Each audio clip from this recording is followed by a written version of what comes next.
quand l'hiver déploie son manteau blanc, quand le souffle glacé du vent s'insinue par les failles, et que les vitres se couvrent de motifs mystérieux, certains y voient à l'œuvre d'un artiste invisible. Un peintre du froid, un sculpteur de glace, qui passe sans qu'on le voie, mais dont on reconnaît la signature au premier regard. Cet artiste s'appelle Jack Frost. Jack Frost appartient au folklore anglo-saxon, mais son histoire est plus ancienne que l'Angleterre elle-même.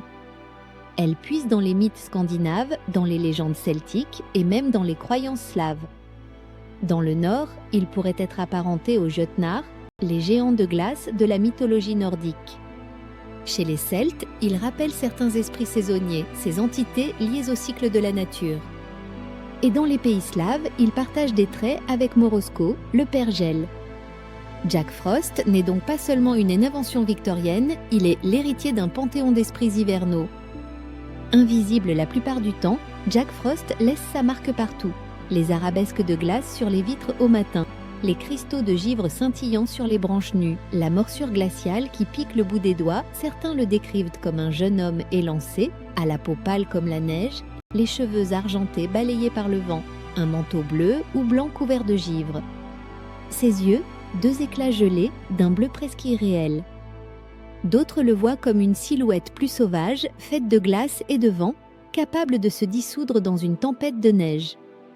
Jack Frost n'est pas un simple décorateur hivernal. Il est ambivalent. Dans ses jours cléments, il peint le monde d'un voile scintillant, transforme les paysages en tableaux féeriques, et par chaque brin d'herbe d'un manteau de cristal.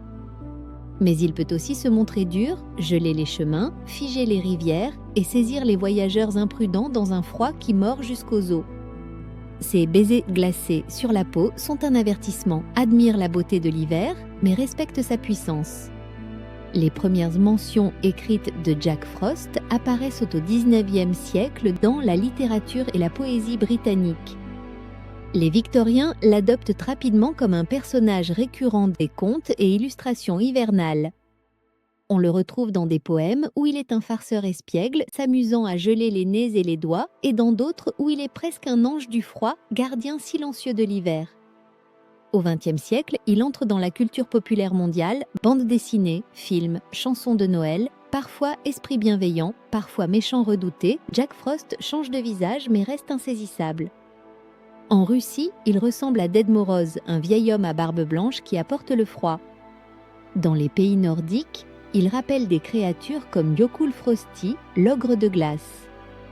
Aux États-Unis, il devient un personnage populaire dans les histoires pour enfants, parfois allié du Père Noël.